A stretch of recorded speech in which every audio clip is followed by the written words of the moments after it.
নমস্কার বন্ধুরা, আবারও চলে এলাম নতুন একটি রেসিপি নিয়ে।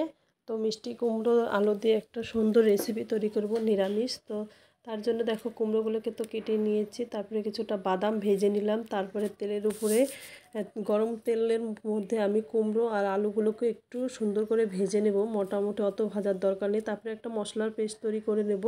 এখানে জিরে ধনের গুঁড়ো 2 চামচ দিয়েছি, হলুদ গুঁড়ো দিলাম, তারপরে লঙ্কার গুঁড়ো দিলাম, তারপরে হচ্ছে একটু সবজি মশলা দিয়ে জল দিয়ে একটা ভালো পেস্ট তৈরি করে নেব সুন্দর করে।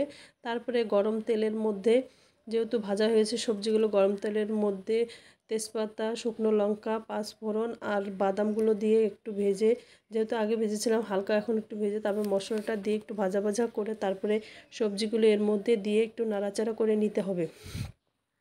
নাড়াচাড়া করে যতক্ষণ না মশলাটা ভাজা হচ্ছে, তো ভাজা হয়ে গেছে, তারপরে আমি পরিমাণ মতো জল দিয়েছি। তারপরে দেখো জলটা যখন শুকিয়ে এসেছে তখন স্বাদ মতো একটু চিনি আর হচ্ছে একটু ঘি দিয়েই তো নামিয়ে নেব।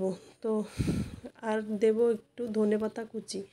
তো কেমন লাগলো রেসিপিটি কমেন্ট করে অবশ্যই জানিও। যারা ফেসবুক থেকে দেখছো তারা ফলো করো, যারা ইউটিউব থেকে দেখছো তারা আমার চ্যানেলটিকে অবশ্যই সাবস্ক্রাইব করে পাশে থেকো নিত্য নতুন ভিডিও পাওয়ার জন্য। আজকে এখানে শেষ করছি।